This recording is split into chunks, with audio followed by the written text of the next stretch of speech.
Imagine watching your World Cup dream disappear right before your eyes and your career having on a thin thread. That's exactly what happened to Ismael Kone, the Canadian midfielder who suffered one of the most heartbreaking injuries of the 2026 World Cup. Everything was going perfectly for Canada. Jonathan David opened the scoring.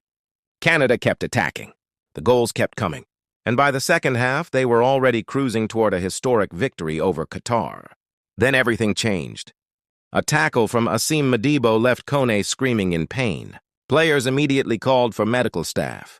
Madibo was shown a red card for the tackle. But what made the moment even more heartbreaking was his reaction. It was clear he never intended to cause such a serious injury. The moment he realized what had happened, he looked devastated. You could see the shock and frustration on his face. Teammates gathered around Kone. Fans inside the stadium fell silent. And moments later, Kone was stretchered off with a broken leg. As he left the pitch, he waved to the crowd, trying to stay strong despite knowing his tournament was over. His teammates were devastated.